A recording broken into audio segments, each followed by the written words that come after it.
Número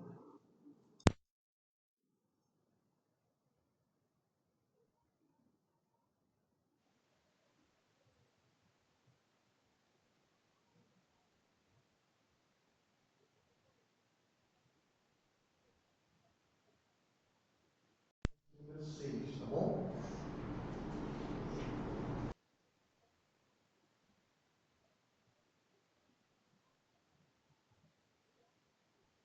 Os filisteus reuniram todas as suas tropas em Afeque.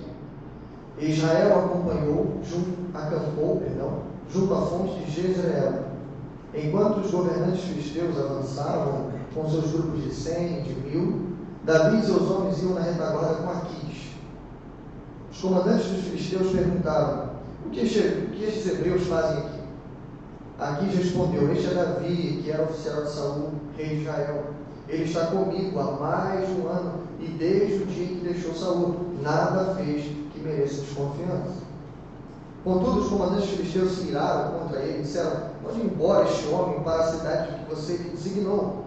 Ele não deve ir à guerra conosco, senão se tornará nosso adversário durante o combate. Qual seria a melhor maneira de recuperar a boa vontade de seu senhor, senão à custa da cabeça de nossos homens? Não é ele, o Davi, de quem cantavam em suas danças? Saul abateu seus milhares e Davi suas dezenas de milhares. Então Aquis chamou Davi e lhe disse: juro pelo nome do Senhor que você tem sido leal e ficaria contente em tê-lo servindo comigo no exército. Desde o dia em que você veio a mim, nunca desconfiei de você, mas os governantes não aprovam. Agora volte e vá em paz. Não faça nada que desagrade os governantes filisteus. Davi perguntou: o que foi que eu fiz? O que descobriste contra teu servo desde o dia que cheguei? Por que não posso ir?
Por causa de seus filhos e de suas filhas.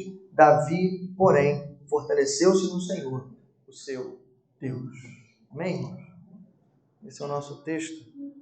O Senhor nos conduz. Vamos orar mais uma vez. Clamar ao Senhor.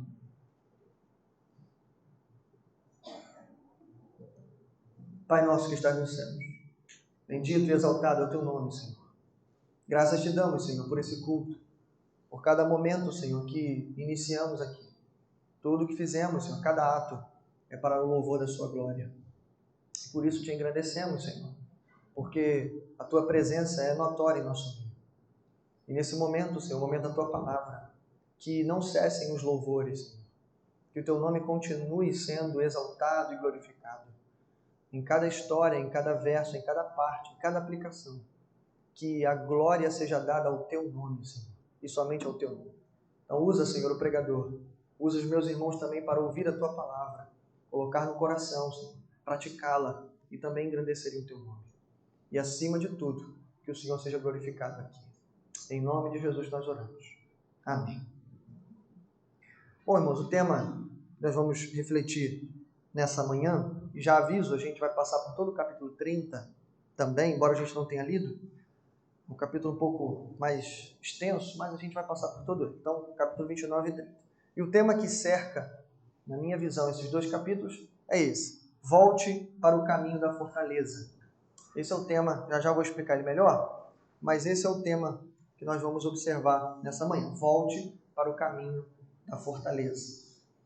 Antes da gente prosseguir, eu preciso recontar a história rapidamente, porque há uma informação que talvez os irmãos não saibam aqui. Desde o capítulo 27, o narrador não está contando as histórias do ponto de vista cronológico. Isso é uma informação importante, vocês vão ver que isso vai fazer diferença lá na frente. Então, pastor, então como é que seriam essas histórias sendo contadas do ponto de vista cronológico? Eu tentei arrumar aqui, pelo menos em 5 atos, para a gente entender onde que a gente está no tempo e no espaço. O primeiro ato começa lá no capítulo 27, que é quando Davi foge de Saul. Com medo, foi pregado aqui, né? E ele resolve então ali numa atitude deliberada, né? Ele fala para o seu próprio coração, olha, se a gente ficar aqui a gente vai morrer, então vamos nos aliar aos inimigos. Enfim, há vários motivos para isso. Talvez Davi seguisse aquele moto, né? O inimigo do meu inimigo é meu amigo. Não sei. Mas pensando nisso, Davi foi para Filiste, né? Se uniu aos filisteus, os inimigos, debaixo do reinado do rei Aquis, rei de Gate, e foi para lá. Enfim, ali ele passou 1 ano e 4 meses, não me falha a memória, e esse foi o primeiro ato. Depois desses 1 ano e 4 meses, aí nós temos o capítulo 28, os 2 primeiros versos. Ali temos a informação de que os filisteus agora resolveram marchar contra Israel. Com uma pequena diferença, agora eles marcham com Davi. O Aquis convida Davi para marchar junto com ele, na retaguarda dele, e os dois agora estão marchando e avançando sobre o território de Israel. Aqui que a cronologia para. O texto que foi pregado pelo pastor Costa, quando Saul vê o exército e aí ele, apavorado, resolve consultar a feiticeira. Esse texto ele não vem agora, ele vem só depois. Vou explicar para vocês. O que acontece aqui? Quando Saul ele vai consultar a feiticeira, os filisteus estão acampados em Sunem. E quando Davi segue com o exército, os filisteus estão acampados em Afeque. Você viu que o capítulo 29 do nosso texto começou dizendo isso, que os filisteus reuniram todas as suas tropas em Afeque. Por que então a gente entende que não está na ordem? Porque Sunem fica para dentro do território israelita e Afeque fica mais perto da fronteira, cerca de 65 quilômetros de distância. Então, obviamente, o texto do capítulo 29 vem antes do capítulo 28. Segure isso aí que isso é importante. Então, vamos lá. E aí, nesse momento, então, os filisteus estão em Afeque, na fronteira. É nesse momento que acontece o que a gente leu no capítulo 29. Esse é o terceiro ato. Me acompanha aí, irmãos. Vou voltar.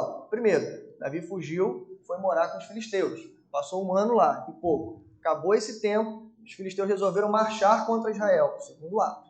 Quando eles chegam em Afeque, perto da fronteira, 65 quilômetros de Sunem, onde vai acontecer a batalha, Quando eles chegam ali, é quando os filisteus, os governantes filisteus, resolvem mandar Davi embora.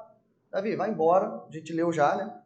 Porque não quero ter mais um inimigo aqui na batalha, não. Vai embora. Então, é aqui que acontece o capítulo 29. O quarto ato, então, acontece o que foi pregado semana passada.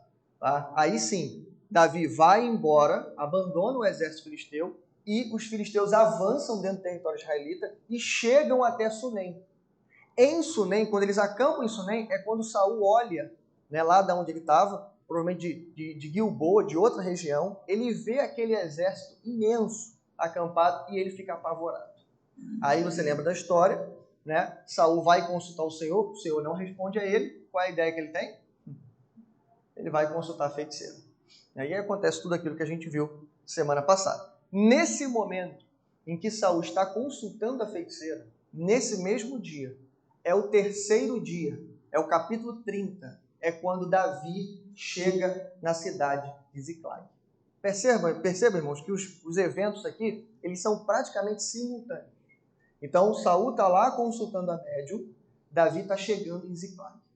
Por que isso é importante? Você vai ver mais à frente. E quando ele chega lá, como a gente leu, ele chega atrasado, mas não tarde demais. A gente vai ver isso. Ele chega atrasado.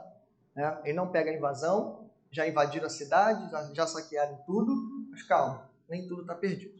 E aí, então, a gente vai para o quinto ato, que é um dia depois disso. O que acontece um dia depois disso? Davi persegue e mata todos os amalequitas, recupera tudo que foi roubado, e ao mesmo tempo está acontecendo a batalha no monte de Gilboa entre os filisteus e Israel. Só que enquanto Davi é vitorioso contra os amalequitas, Saul é derrotado pelos filisteus. Tá? Com essa singela ou sensível diferença. Então, são 5 atos cronológicos que a gente vai tentar passar por alguns deles aqui. Tá bom? Seguindo isso, a pergunta que a gente tem que fazer é: por que o autor mudou a ordem dos eventos, então? Por que o autor resolveu não contar o texto ou a história de forma cronológica? Por que ele fez isso? Por que ele confundiu tanto a nossa cabeça? Né? E é difícil, irmãos, arrumar isso. A resposta é óbvia, porque ele está defendendo uma tese aqui. Né? A narrativa bíblica ela é histórico-teológica. Né? Ele não quer só contar história, ele está fazendo teologia. E a mensagem principal, a gente tem visto isso, de todo o livro de 1 Samuel, pelo menos o 1 Samuel, é ressaltar a diferença entre o rei segundo o coração dos homens e o rei segundo o coração de Deus. Tá? Esse é o objetivo do livro. Você vê que a todo momento os pecados de Saul vão sendo ressaltados e as vitórias de Davi, as conquistas de Davi também vão sendo ressaltadas para mostrar essa diferença. Olha o rei que vocês escolheram e olha o rei que eu escolhi. Tá bom? Então, esse é o objetivo. E aí, irmãos, a nossa divisão aqui está justamente nos 2 capítulos. Então, eu dividi entre o capítulo 29 e o capítulo 30. Arrumando eles, fica mais ou menos assim. Capítulo 29. Como que Deus nos tira do emaranhado do caminho em que a gente mesmo se meteu. É mais ou menos isso. Capítulo 29 é isso. É a história de como que Deus nos tira do caminho bagunçado que a gente mesmo se meteu e a gente mesmo às vezes se coloca. E o capítulo 30, como que Deus nos coloca de volta para o caminho certo, para o caminho da fortaleza, o caminho da segurança. É isso que a gente vai ver aqui em rápidos minutos. No final, algumas aplicações importantes para a gente. Então, primeiro, Deus nos tira do nosso caminho bagunçado. Acompanhe na sua Bíblia aí, capítulo 29, a partir do verso 1. Os filisteus reuniram todas as suas tropas em Afeque, e Israel acampou junto à fonte em Jezreel. Enquanto os governantes filisteus avançavam com seus grupos de 100 de 1000, Davi e seus homens iam à retaguarda com Aquis. Então a gente já falou isso. Davi agora está do lado errado da batalha. Uma batalha vai se iniciar e Davi está na batalha, só que ele está do lado errado. Ele está do lado contrário do seu próprio povo.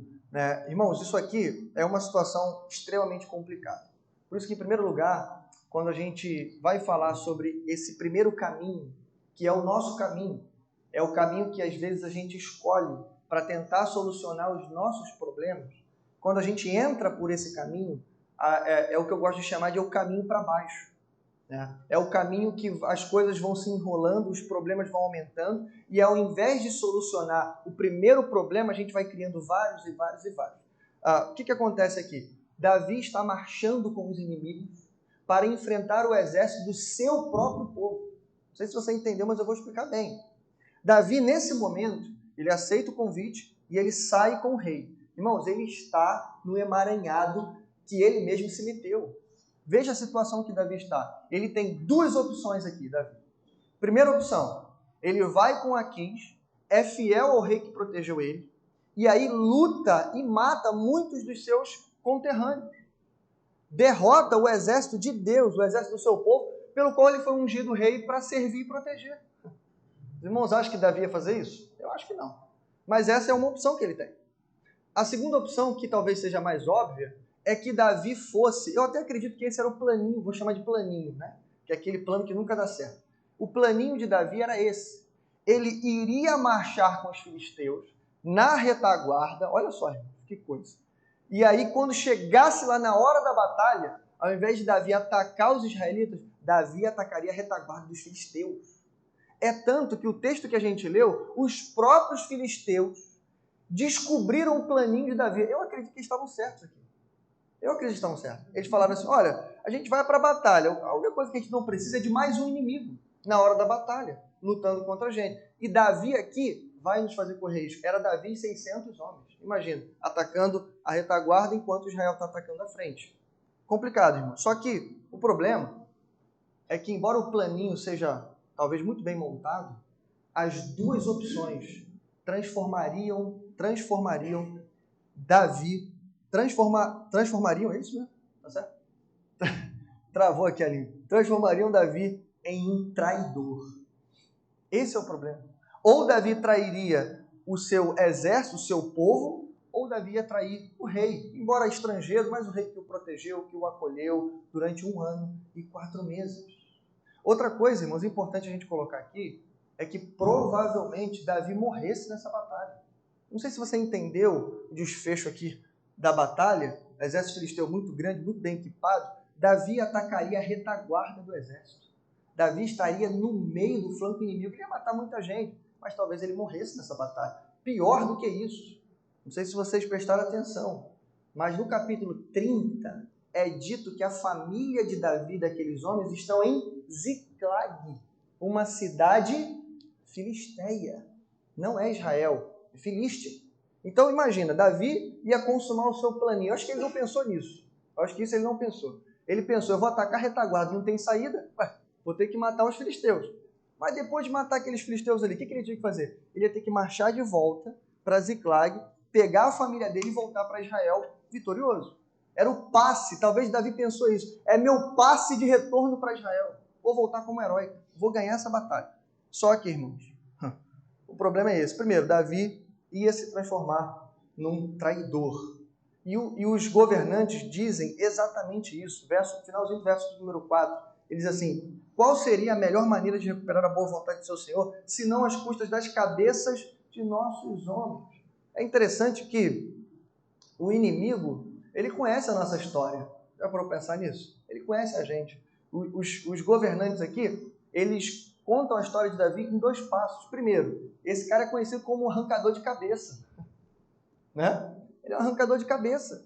Ele arrancou a cabeça do maior herói da nossa época. O que ele vai fazer com a gente? Não, deixa esse cara fora. Segundo, não é sobre ele que as canções cantam? Que enquanto Saul mata milhares, ele mata dezenas de milhares? Irmãos, Davi era, embora pequeno, né, talvez de aparência frágil, era um guerreiro temido. Por isso os governantes aqui estão dizendo, olha, cara, vai embora. E aí, só para fechar esse ponto, estranhamente, Davi, quando Aquis fala para ele que ele tem que abandonar o exército, Davi ainda tenta questionar. Aqui a gente acredita, irmãos, que Davi realmente acreditava no seu plano.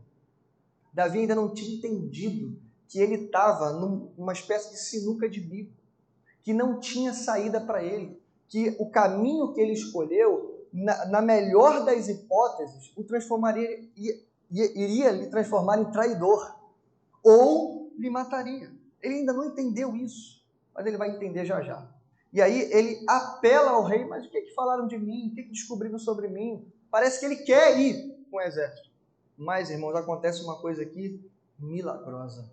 O rei vira para ele, o rei pagão, estrangeiro, vira para ele e fala assim, volte em paz. Ah, irmão, isso aqui só pode ser a graça de Deus. A gente vai ver isso melhor mais à frente. Mas o fato é que Davi volta em paz para o seu lar e ele é tirado desse emaranhado que ele mesmo se colocou. E aí sim a segunda parte do texto, capítulo 30, então, para a gente avançar. E aí, depois de Deus nos tirar daquela confusão, ele nos coloca de volta no caminho da fortaleza. Veja a partir do verso de número 1. O que diz o texto? Davi então retorna à sua cidade que tinha abrigado ele, Ziclag. Quando Davi volta, a primeira surpresa é, Davi encontra outro inimigo. Né? Além de Saul, além dos filisteus, Davi tem um terceiro inimigo, Israel, na verdade, né? Chamado Amalequitas. Os Amalequitas tinham, aí você lembra, a gente leu agora, eles tinham invadido, atacado a cidade, as cidades fronteiras, atacado as cidades, invadido as cidades, queimado a cidade e raptado as pessoas e os bens. Tinham feito a ruaça lá.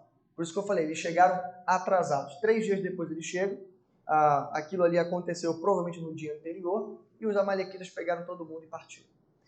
quando Davi e seus homens veem aquele rastro de destruição, qual é a reação deles? Desespero. Versos 4 e 5 dão conta disso. Em primeiro lugar, dizendo que eles choraram em alta voz até não terem mais força. Irmãos, quando a gente passa pelo meio de uma crise, principalmente uma dessas inesperada, a gente pode ter vários tipos de reações. Aqui, Davi e seus homens tiveram a reação mais natural, que às vezes acontece com a gente, que é a reação do desespero. O desespero faz isso com a gente. Em primeiro lugar, a gente gasta energia à toa. Já se passou assim? Você está no meio de uma crise, no meio de uma confusão, no meio de alguma coisa muito ruim, e ao invés da gente gastar energia resolvendo o problema, a gente gasta energia fazendo coisas que não vão resolver o problema, como, por exemplo, chorar. Eu acho, irmãos, que existe momento para chorar e existe um momento para lutar. Nesse momento, a reação deveria ter sido: nós vamos procurar as nossas famílias até encontrar. Aqui eles não estão defendendo só seu povo, eles estão defendendo a sua casa. Cada um daqueles homens tiveram a família raptada pelos inimigos. Então não é momento de chorar, é momento de levantar as armas, tomar um gole de água, comer alguma coisa e vão perseguir esses caras. Mas eles vão chorar até não terem mais força. Aí vem o segundo nível de desespero. Sabe qual é? É a gente começar a se voltar contra nós. Ao invés da gente mirar nos inimigos, a gente mira para dentro. Aí começa a briga. Ah, não, porque você é o culpado, porque você é o culpado, porque a culpa é sua, porque a culpa é sua. E acharam o culpado. De fato, o culpado era Davi.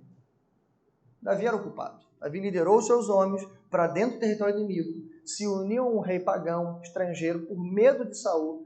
E aí, um ano depois, vão marchar contra o próprio exército. Olha a confusão que Davi meteu eles. E mais, deixaram suas famílias desprotegidas no terreno do inimigo.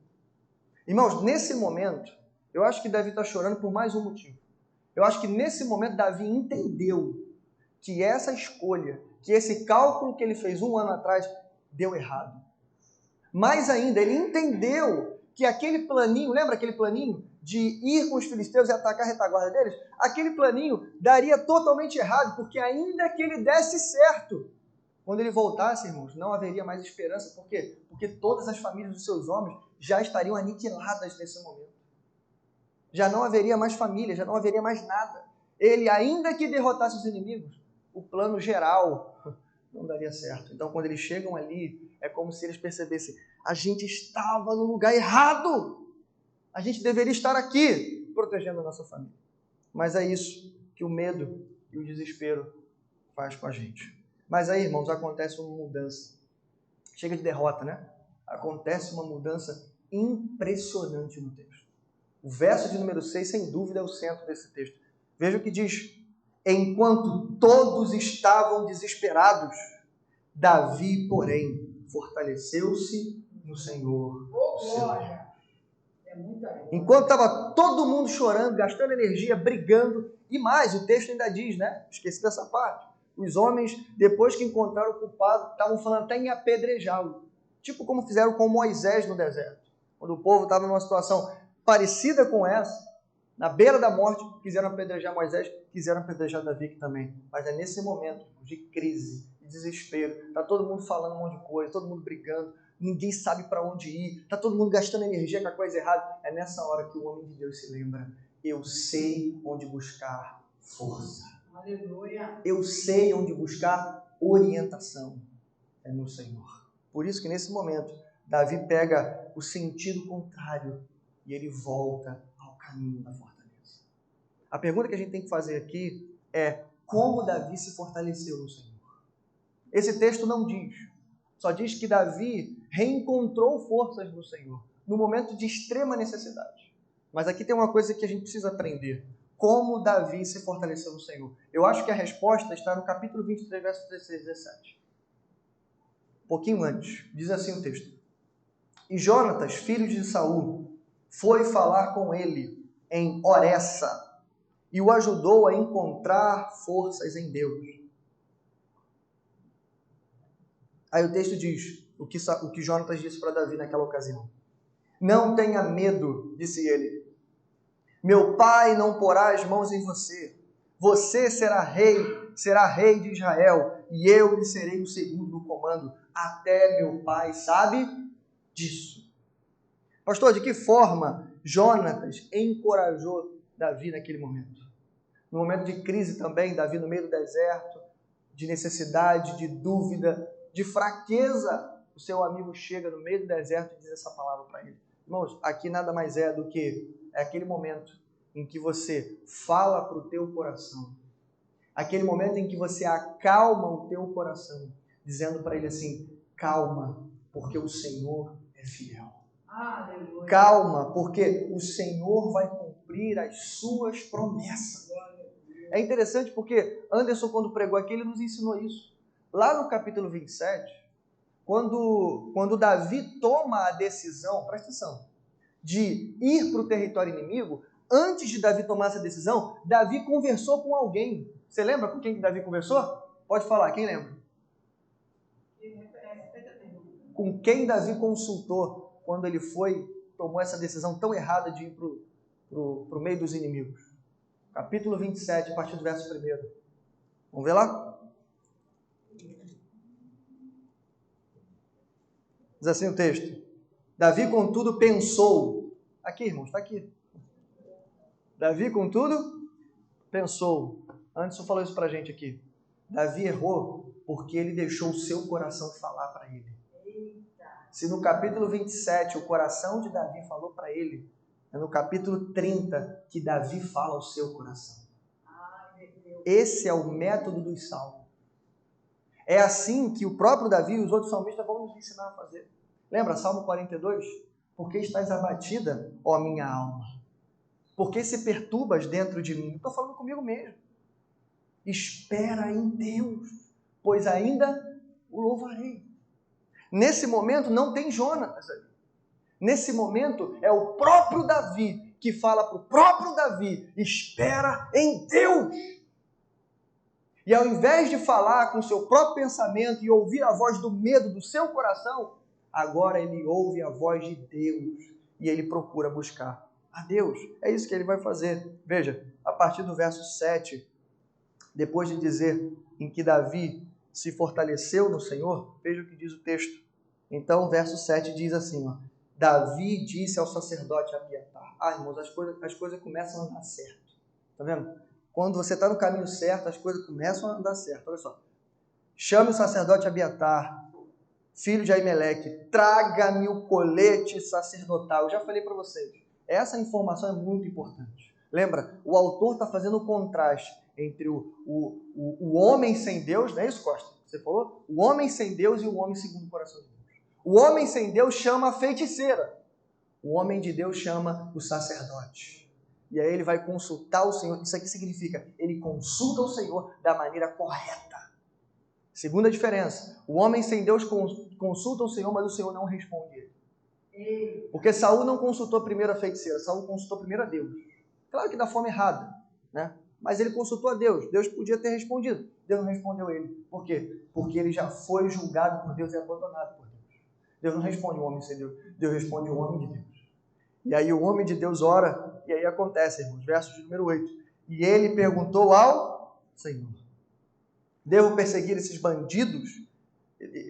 Esse bando de invasores? Bandidos também.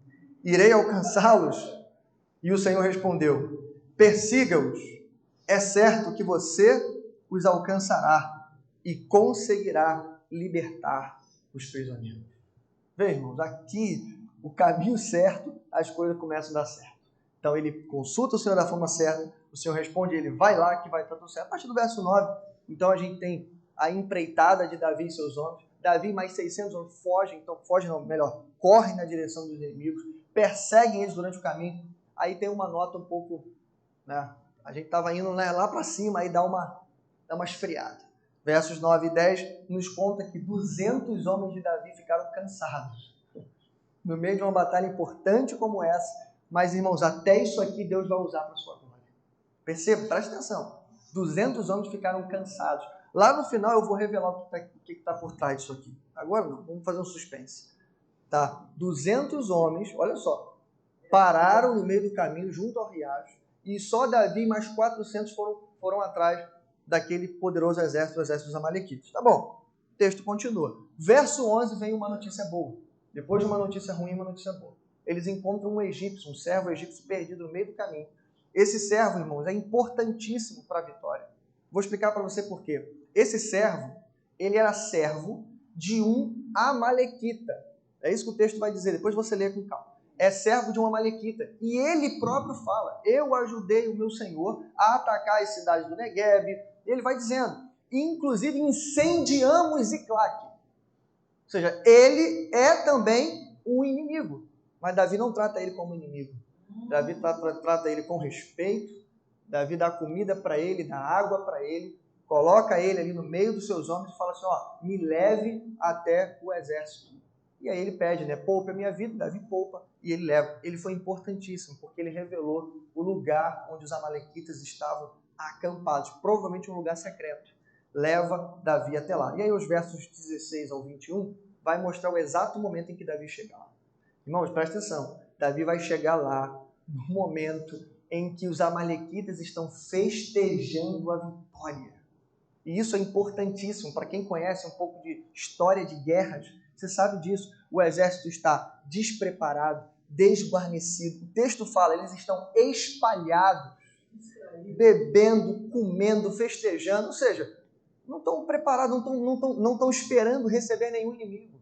É nesse momento que Davi e seus homens chegam. Diz o texto que eles lutam de manhã até a noite, mas eles derrotam todos os amalequitas.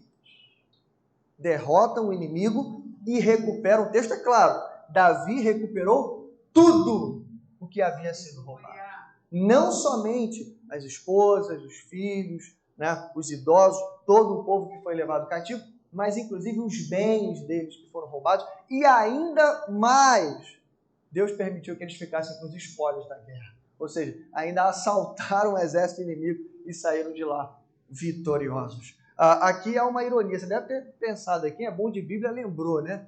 Não sei se você vai lembrar. Mas você lembra a primeira vez em que Saul foi rejeitado pelo Senhor? Você lembra? Os amalequitas também estavam envolvidos. Guerra também estava envolvida. Espólios também estavam envolvidos. A ironia do texto aqui é que Davi é vitorioso, tá? Naquilo em que Saul foi derrotado. Porque embora Saul tenha vencido o inimigo, para Saul e não para Davi, Deus deu uma ordem clara. Deus deu uma ordem clara. Não é que Deus é injusto não, irmãos, presta atenção. Deus não é injusto. É que Deus conhece o nosso coração. Entende? Por que para Zaqueu, por exemplo, quer ver? Vou usar um exemplo aqui improvisado. Zaqueu, um jovem rico, um homem rico. Por que para Zaqueu basta Jesus olhar para ele e falar assim, desce depressa porque hoje eu vou comer na tua casa? E por que para o jovem rico, para Jesus fazer isso, ele tem que dizer assim, olha, eu só vou lá ou eu só vou fazer uma coisa quando você vender todos os seus bens, repartir todos os seus bens e der aos pobres? Por que Jesus não falou isso para Zaqueu, mas falou isso para o jovem rico? Porque ele conhece o nosso coração. Ele conhece os ídolos que estão presos aí dentro.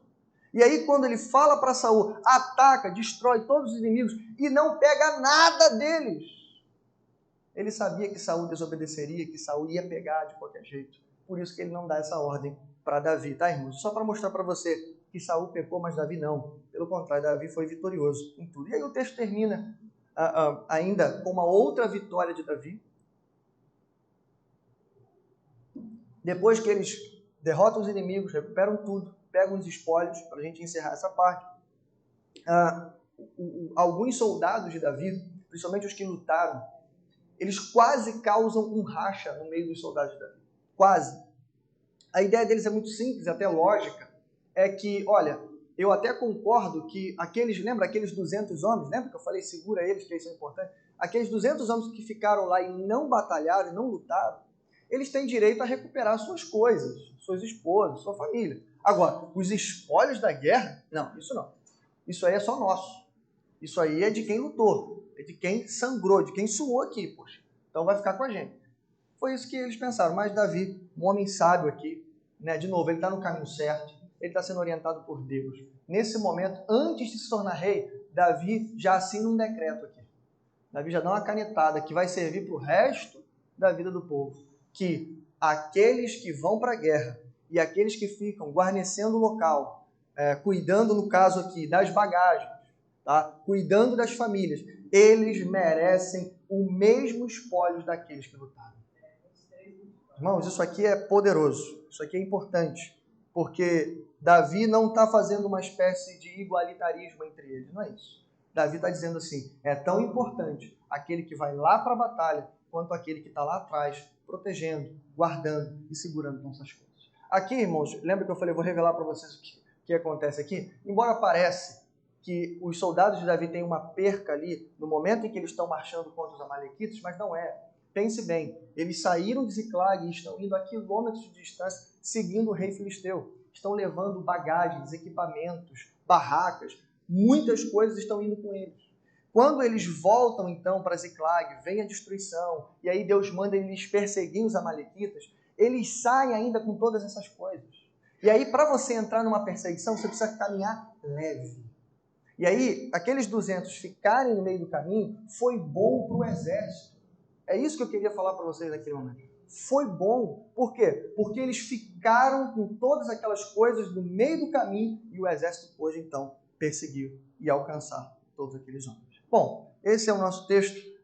Eu anotei aqui 4 coisinhas rápidas para você levar no seu coração a partir de toda essa história e essa explicação. 4 coisinhas. Primeiro, ore para Deus tirar você do caminho em que você mesmo se meteu. Ore para Deus tirar você. A diferença aqui, irmãos, está em Deus. Vou explicar isso para você. Você pode falar para mim assim, e de fato, os comentaristas apontam para isso. Capítulo 27, que foi aquele capítulo, lembra que a gente leu? Que Davi falou com o seu próprio coração e tomou essa decisão errada e foi lá morar com os filisteus. O nome de Deus não aparece nenhuma vez. Nenhuma vez. No capítulo 29, o nome de Deus aparece uma vez. E ele aparece na boca do rei filisteu. Mas não é por isso que Deus não está agindo. Deus está agindo e Deus agiu. Foi Deus, providência de Deus, que usou a boca dos inimigos, como você mesmo viu, foram os inimigos que solucionaram o problema de Davi. Deus usou a boca dos inimigos para mandar Davi voltar em paz para o seu lar. Ou seja, Deus resolveu o problema de Davi. Por isso, o primeiro conselho que a gente aprende aqui é: ore para Deus te tirar do emaranhado caminho torto, errado, em que você está metido. E aí, irmãos, eu falo isso para crentes. Davi era um crente aqui, confiava no Senhor, servia o Senhor. Mas ele se meteu num caminho errado. E por qual motivo? Por causa do medo. Os motivos serão muitos. Mas a verdade é, às vezes, irmãos, a gente se mete em situações erradas. Às vezes a gente se mete em situações complicadas. Ah, mas ele é meu amigo, ele me convidou para essa festa. Você chega na festa e aí você olha aquela balbúrdia e você fala: e agora, fico ou vou embora? Se eu ficar, eu estou sendo conivente. Se eu for embora, eu estou traindo meu amigo. É naquele momento que o celular toca. Entende? Aí o celular toca. Aí alguém fala: preciso de você aqui em casa, tem que socorrer alguém, tem que fazer alguma coisa. Cara, desculpa, eu tive um imprevisto, vou ter que ir embora. Eu não estou falando da gente se isentar de tomar algumas decisões. Eu estou falando, irmãos, que quando Deus resolve os nossos problemas, a coisa dá certa. Porque quando você está no caminho errado, foi o que eu falei, é um caminho para baixo. Você tenta resolver, você cava mais. Foi o que Davi fez. Davi estava 1 ano e 4 meses, lembra? Mentindo, enganando. Em vez de atacar os filisteus, em vez de atacar o Negueb, ele atacava as próprias cidades dos filisteus. Agora ele marcha com os filisteus, está tudo errado. Esse não é o caminho do trono, irmão. O caminho do trono, lembra? Passa pela cruz. Mas o diabo quer facilitar para a gente. E aí, irmãos, só Deus pode nos tirar desse caminho. Segundo conselho para você: cuidado, porque o caminho errado pode deixar a nossa família vulnerável. Não só a nossa própria vida, emaranhada, enroscada, enrolada, mas isso também compromete a nossa família.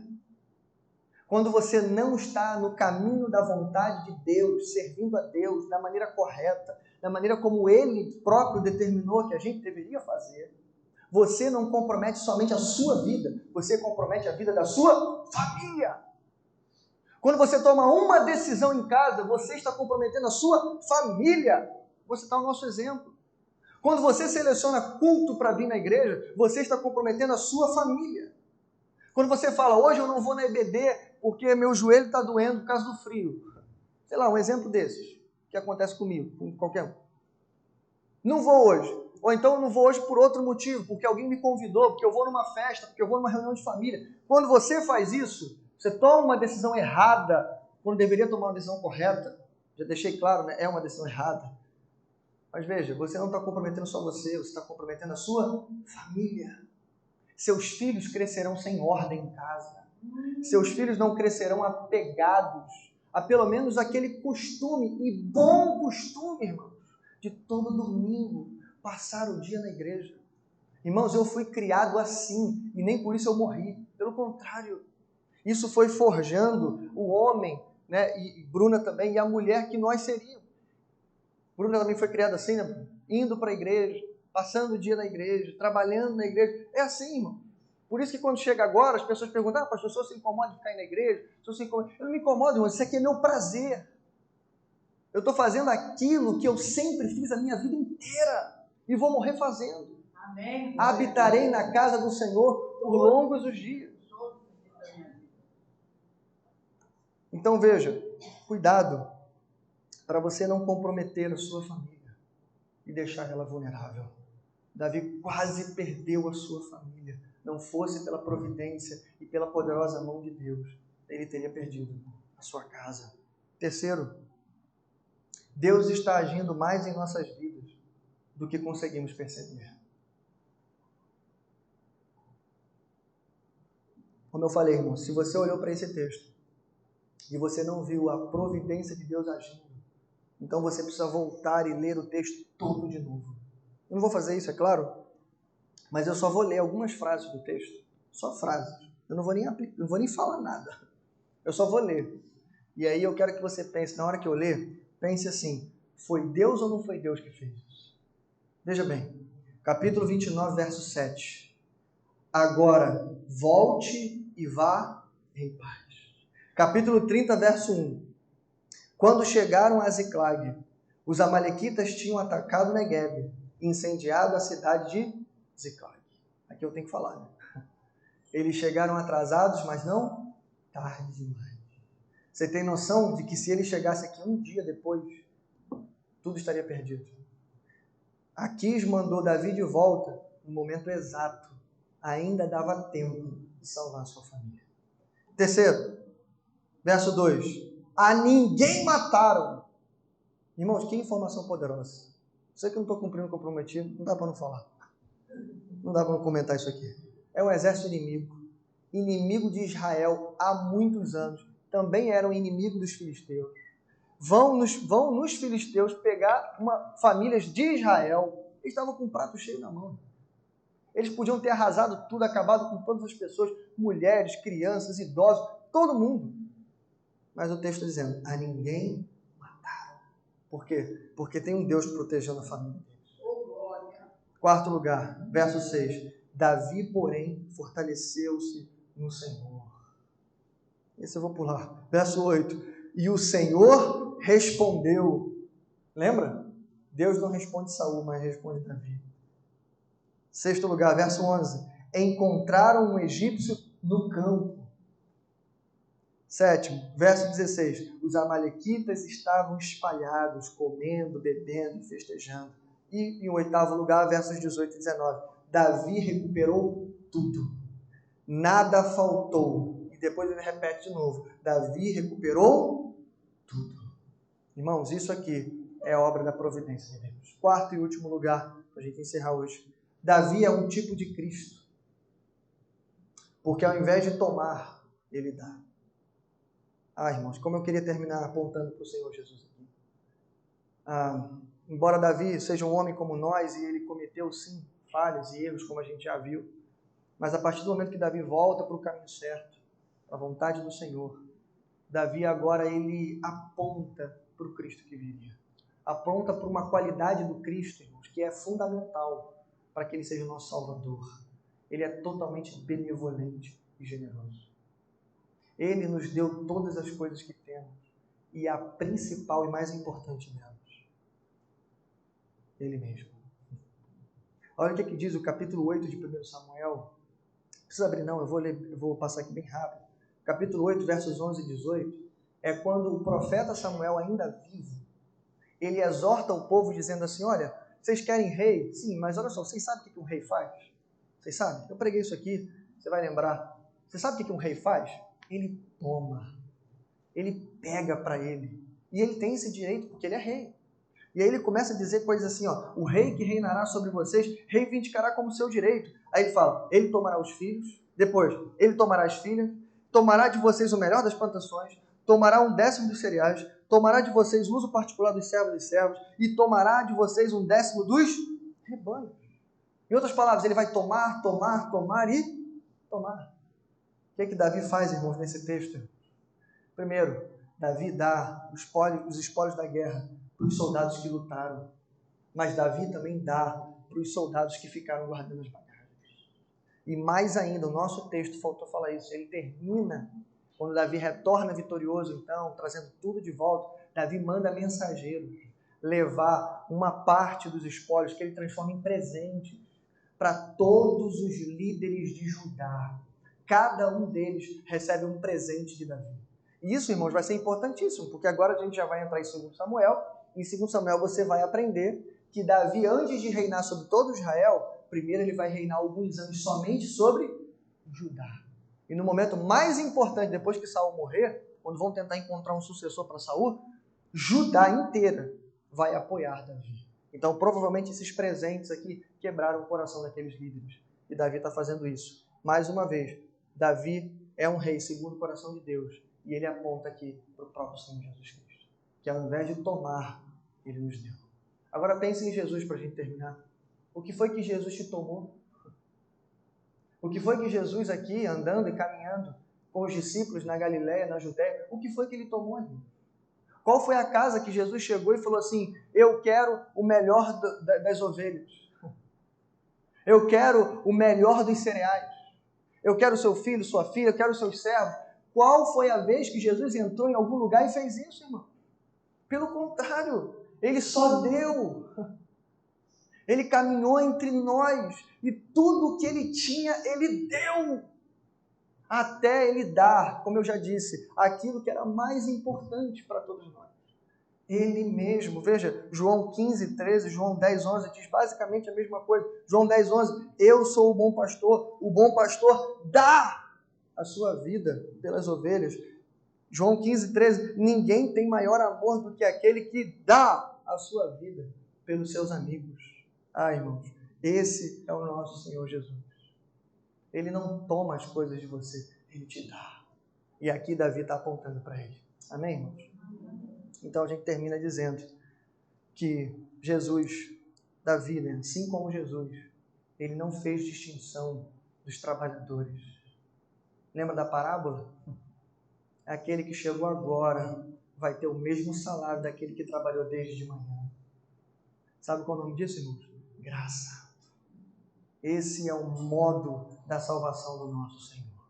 Então saia do caminho do medo e volte para o caminho da fortaleza. Vamos orar ao Senhor? Pedir para o Senhor estar conosco. Pai, graças te damos, Senhor. Obrigado, Senhor, pela tua palavra. Obrigado, Senhor, porque aqui, Senhor, aprendemos coisas importantíssimas para a nossa vida. Primeiro, Senhor, como agir no momento de medo e desespero. Como, Senhor, agir diante de circunstâncias em que todas as pessoas à nossa volta estão desesperadas, gastando energia, Senhor, com coisas que não resolvem, só piora. E nós entendemos hoje, Senhor, que no momento de maior crise das nossas vidas, a gente precisa se voltar para o Senhor.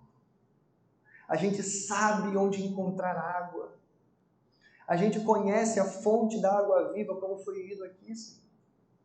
A gente sabe onde matar a nossa sede, Senhor. Então que no momento de desânimo, no momento de fraqueza, a gente não escute a voz do nosso coração ou a voz dos nossos amigos, enfim, mas que a gente ouça a voz do Espírito Santo. E que a gente tenha força para falar para o nosso próprio coração. Espera em Deus. Confia em Deus, porque Ele vai cumprir as suas promessas. Ah, Senhor, tem misericórdia de nós. Porque aprendemos, Senhor, que as nossas decisões podem comprometer a nossa família, Senhor. E como temos, Senhor, hoje, ainda hoje, famílias inteiras sofrendo por causa da decisão errada de uma única pessoa na família. Porque ele decidiu, Senhor, entrar em lugares que ele não deveria entrar. Porque ela decidiu aceitar coisas que ela não deveria aceitar. Mas aprendemos hoje que, apesar dos caminhos tortos e errados e emaranhados que nós mesmos nos colocamos, aprendemos que a Tua graça é maior do que tudo isso. E que a Tua providência tem poder para nos tirar dos caminhos que nós mesmos nos colocamos. Traga-nos de volta, Senhor. Se há alguém no nosso meio, Pai, que está em situações complicadas e não consegue sair, pelo contrário, quanto mais tenta, mais se prende, Senhor. Que nessa noite, que nessa manhã, Senhor, seja manhã de resgate, seja manhã de salvação, seja manhã de restauração. E que, como Davi, essa pessoa possa encontrar forças no Senhor. Pai, oramos ao Senhor. Fica conosco, Senhor, nesse domingo. Dai-nos uma tarde, um culto à noite abençoado na Tua presença. Em nome de Jesus. Amém. Graças a Deus. Amém, irmãos. Está terminado.